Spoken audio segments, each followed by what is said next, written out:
I'm about ready to invest in an expensive espresso machine,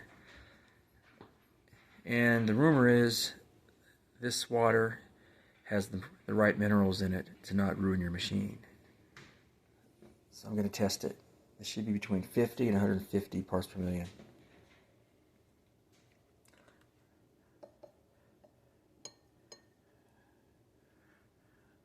That's right, it's 105.